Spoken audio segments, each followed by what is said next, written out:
이스라엘이 시딤에 머물러 있더니 그 백성이 모압 여자들과 음행하기를 시작하니라. 그 여자들이 자기 신들에게 제사할 때에 이스라엘 백성을 청함에 백성이 먹고 그들의 신들에게 절하므로 이스라엘이 바알보올에게 가담한지라. 여호와께서 이스라엘에게 진노하시니라. 여호와께서 모세에게 이르시되 백성의 수령들을 잡아 태양을 향하여 여호와 앞에 목매어 달라. 그리하면 여호와의 진노가 이스라엘에게서 떠나리라. 모세가 이스라엘 재판관들에게 이르되 너희는 각각 바알보올에게 가담한 사람들을 죽이라. 이스라엘 자손의 온 회중이 회막문에서 울 때에 이스라엘 자손 한 사람이 모세와 온 회중의 눈앞에 미디안의 한 여인을 데리고 그의 형제에게로 온지라. 제사장 아론의 손자 엘르아살의 아들 비느하스가 보고 회중 가운데에서 일어나 손에 창을 들고 그 이스라엘 남자를 따라 그의 막사에 들어가 이스라엘 남자와 그 여인의 배를 꿰뚫어서 두 사람을 죽이니 연병이 이스라엘 자손에게서 그쳤더라. 그 연병으로 죽은 자가 24,000명이었더라. 안녕하십니까. 7월 30일 화요일 말씀 묵상 시작하겠습니다. 민수기 25장 1절에서부터 9절까지를 함께 읽었습니다. 지난 18일부터 어제 29일까지 10일에 걸쳐서 발락과 발람의 이야기를 다뤘습니다. 꽤 길게 다뤘네요. 주제는 하나였습니다. 세상의 어떠한 정치 권력이나 종교적인 술법이나 이런 것으로는 절대로 이스라엘을 무너뜨릴 수 없다. 이 사실이 계속해서 강조되어 왔습니다. 이스라엘은 외부의 공격으로서는 절대로 무너지지 않습니다. 외부의 환경이 나쁘다 하더라도 이들은 무너지지 않습니다. 광야를 걸어왔거든요. 그러나 위험한 게 있죠. 바로 내부의 부패입니다. 거룩한 백성으로서의 정체성을 잃어버리고 세상 나라들과 비슷해져 버리면 여지없이 무너집니다. 민수기 25장은 바로 이 사실을 정확하게 지적하려고 하고 있는 거예요. 지금까지 그 광야를 걸어왔던 자들이 시혼의 군대를 무너뜨리고 옥의 군대를 무너뜨렸던 그 이스라엘이 발락과 발람의 술법이 전혀 먹혀들지 않고 오히려 축복을 하게 되었던 그 이스라엘이 이렇게 여지없이 무너졌더라 하는 이야기를 보여주고 있는 겁니다. 1절부터 3절까지 내용 보시면요. 이 이스라엘이 시딤, 그러니까 시딤이라는 이 장소는 이제 여리고 바로 맞은편인데요. 거기에서 모압 여자들과 음행을 하기 시작했다라고 되어 있습니다. 그런데 그들이 바알을 섬겼다는 것을 볼 수가 있죠. 여자들이 자기 신들에게 제사를 하는데 바알브올에게 가담했다라고 되어 있습니다. 이스라엘을 저주하는데 실패한 발람은 그냥 자기 집으로 돌아갔어야 맞습니다. 그런데 그렇게 하지 않았던 것 같습니다. 이 사람이 당대 최고의 주술사는 맞았던 것 같아요. 그러다 보니까 정확히 어떤 일이 있었는지 성경에 나와 있지 않은데 발람은 이스라엘의 약점을 제대로 파고들었던 것 같습니다. 여기 이 본문에 나오는 건 아니고요. 31장 이후에 보시면요. 모세가 미디안을 치는 이야기가 나옵니다. 왜 발락은 모압의 왕이지만 미디안의 장로들과 함께 가서 이 발람을 초청해 왔잖아요. 혹시 기억나시는지 모르겠는데. 그래서 이 미디안을 치는 이야기가 나옵니다. 그때 발람이 함께 죽습니다. 왜? 31장 16절에 보시면요. 이스라엘 자손을 브올의 사건에서 여호와 앞에 범죄하게 했다. 누가요? 발람이. 여기는 안 나오지만 발람이 이것을 보고 발락에게 했던지 아니면 미디안 장로들에게 했던지 그 이스라엘의 약점을 제대로 간파하고 이렇게 하면 이스라엘이 큰 피해를 입을 것이다 라고 그 정보를 준 것이 아닐까 생각이 됩니다. 군사력이나 종교적인 주술 이런 거는 소용이 없었습니다. 하지만 모압의 여자들과의 그 음행, 그를 통한 이제 우상 숭배, 이것은 하나님의 진노를 사게 하기에 충분했던 것이죠. 이스라엘이 바알 브올에 가담했다라고 되어 있죠. 바알은 뭐 바알신, 많이들 들어보셨던 그 바알신인데 주인 또는 남편이라는 의미의 뜻이면서 또는 그들의 신의 이름입니다. 브올이라는 이름 참 재밌죠. 브올은 원래 발람이 3번 저주하려다가 축복하는데 3번째 장소, 이스라엘 전체를 다 내려다 볼 수 있었던 그 장소가 바로 브올입니다.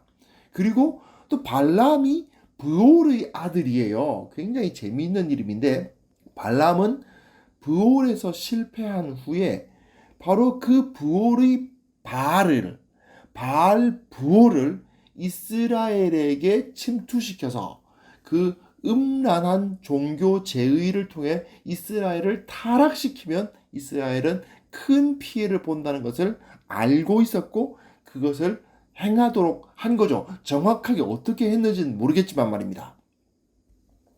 4절 5절 보시면요, 하나님께서 이 바알 브올에게 가담한 이스라엘 백성들을 보고 진노하셔가지고 어떻게 명령하시냐 하면 백성의 수령들을 잡아서 태양을 향하여 여호와 앞에 목매어 달아라, 이렇게 말씀을 하세요. 그런데 모세는 이스라엘 재판관들에게 바알 브올에게 가담한 사람들을 죽여라, 이런 이야기를 합니다. 근데 이 하나님의 명령과 모세의 명령이 달라요. 하나님은 지금 백성의 수령들, 즉 지도자들 그걸 다 잡아가지고 태양을 향해 목매어 달아라. 예, 즉 그 12지파의 수령들을 모조리 다 죽여라 이거죠. 근데 모세가 그 앞에서 이스라엘 재판관들에게 바알 브올에게 가담한 자들을 죽이라고 명령합니다. 이스라엘의 재판관이라는 것은 백성의 수령들을 말하는 겁니다. 즉 하나님이 죽이라고 했던 그 사람들이에요. 모세는 지금 하나님의 말씀을 고지곧대로 따르고 있지 않습니다. 하나님과 이스라엘 사이에 서서 지금 중재를 하고 있는 거예요. 그래서 하나님께서 진노하셨는데 그 진노를 보고 모세는 즉시 사람들에 나가서, 얘들아, 하나님께서 너희들 다 죽이라고 하신다. 빨리 너희들 흩어져서 저 바알 브올에게 가담했던 자들을 다 잡아서 쳐서 죽여라. 그리고는 어떻게 합니까? 이스라엘 자손의 온 회중이 회막문에서 울 때에 라고 되어 있어요. 온 회중이 회막문에 모여서 회개를 해요. 그런데 그 과중에 한 녀석이 그 음행을 하려고 또 미디안 여인을 데리고 자기 장막에 들어가는 모습이 보입니다. 아직 정신 못 차린 녀석이 있었던 거죠. 그러니까 비느하스가 창을 들고 그 장막까지 쫓아 들어가서 그 두 남녀를 죽여버리고 그것으로 인해서 연병이 그치는 모습을 보게 됩니다. 24,000명이 죽었지만 어쨌든 연병은 그칩니다. 그러니까 온 회중을 그 60만 대군이 다 모인 거라고 생각하시면 곤란합니다. 그 성막 앞에 어떻게 60만 명이 다 모이겠어요? 그건 불가능한 거죠. 즉 이스라엘 전체가 다 모인 것이 아니고 그 이스라엘의 지도자들이 회막 앞에 모인 겁니다. 하나님이 태양을 향해서 목매어 달아라고 했던 그들이 바알 브올에게 속했던 자들을 죽이고 그리고 그 앞에 모여가지고 회개하고 있는 거예요. 살려달라고 지금 빌고 있는 겁니다. 그 상황에서 정신 못 차리고 음행을 저지르는 자가 있는 것을 보고 비느하스가 즉결 처단을 하는 거죠. 그로 인해서 하나님의 진노가 그치고 연병이 그치는 것을 볼 수가 있습니다. 하지만 사망자는 24,000명입니다. 엄청난 숫자입니다. 왜냐하면요, 시내산에서 금송아지를 숭배해가지고 그들이 온전히 회개하지 않는 것을 보고 모세가 레위인들에게 사람들을 쳐서 죽이라고 했던 숫자가 3,000명입니다. 고라 사건, 정말 많은 사람이 죽은 재앙이었는데 그때 죽은 사람의 숫자도 14,700명입니다. 그뿐 아니라요, 1장에서 시내산에서 계수를 할 때 사람들이 20세 이상의 남자들이 계수하지 않았습니까? 그 계수를 할 때 므낫세 지파의 숫자가 32,200명이고요. 물론 20세 이상 남자들의 숫자지만 이후에 26장에서요. 모압 평지에서 다시 계수를 하거든요. 거기서 시므온 지파를 계수하는데 시므온 지파는 24,000명보다 더 적어요. 22,200명에 불과합니다. 지파 하나가 전멸한 수준의 피해를 본 겁니다. 전쟁을 해서 이렇게는 안 죽습니다. 이스라엘은 강하기 때문에, 하나님께서 지키시기 때문에. 하지만 그 안에서 하나님을 섬기지 않고 우상을 섬기하고 부패함으로 인해서 한 지파급에 해당되는 사람들이 죽어나가는 그런 엄청난 재앙, 사실은 출애굽 이후 최대의 재앙을 여기서 맞이했던 것입니다. 발람과 발락의 모든 계획가 다 실패했지만 내부가 부패해버리니까 이렇게 무너지고 맙니다. 하나님의 백성은요, 절대로 외부의 여건이나 공격 때문에 무너지지 않습니다. 물이 없어도 살아남고 먹을 것이 없어도 살아남고 그 뜨거운 사막의 햇볕과 사막의 밤의 그 추위를 다 이겨낸 이스라엘 아닙니까? 교회는요, 외부의 어려움 때문에 무너지지 않습니다. 재정이 부족해서, 건물이 낡아서, 그 지역이 낙후해서, 그래서 교회가 일어서지 못한다? 말도 안 되는 얘기입니다. 또 교회가 돈이 많아서, 건물이 화려해서, 부유한 사람들이 많아서, 유명한 사람들이 그 교인들 가운데 있어서 흥한다? 그것도 말이 안 되는 얘기입니다. 물론 인간적인 눈으로 봤을 때 흥한 교회, 인간적인 눈으로 봤을 때 망한 교회가 있을 수는 있지만 하나님의 시각으로 봤을 때 교회가 바로 서고 넘어지는 것은요, 오직 그 성도들이 하나님 앞에서 얼마나 바로 서 있느냐에 의해서 결정되는 거예요.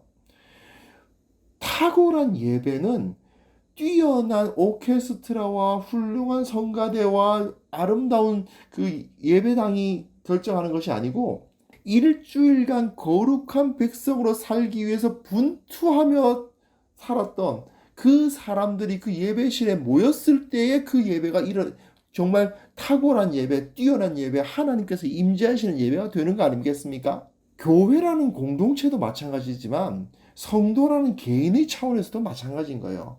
아무리 외적인 환경이 어려워도요, 하나님 앞에 바로 선 성도는 무너지지 않습니다. 광야와 같은 길을 걸어도 그 가운데 주시는 주님의 만나를 먹으면서 살 수 있기 때문에 절대로 넘어지지 않습니다. 결국 우리 인생에서 가장 큰 우선순위는 무엇입니까? 하나님 앞에 바로 서는 것입니다. 또 우리 교회 공동체가 가져야 할 가장 큰 우선순위는 무엇일까요? 네, 하나님 앞에서 정결하게 서는 것입니다. 외부적 어려움은 교회를 넘어뜨릴 수 없다. 외부적 어려움은 우리 성도 개인을 넘어뜨릴 수 없다는 사실을 확신하고, 그리고 오직 하나님을 구하고 그분 앞에 정결하게 서야 한다는 사실을 다시 한번 확인하는 우리 모두가 되었으면 합니다. 하나님 아버지, 주님 앞에 거룩하게 하여 주옵소서. 주님 앞에 바로 서는 우리 모두가 됨으로써 이 세상 가운데 탁월한 자로서, 거룩한 자로서, 세상의 소금과 빛으로서 설 수 있게 하여 주옵소서. 예수님의 이름으로 기도합니다. 아멘.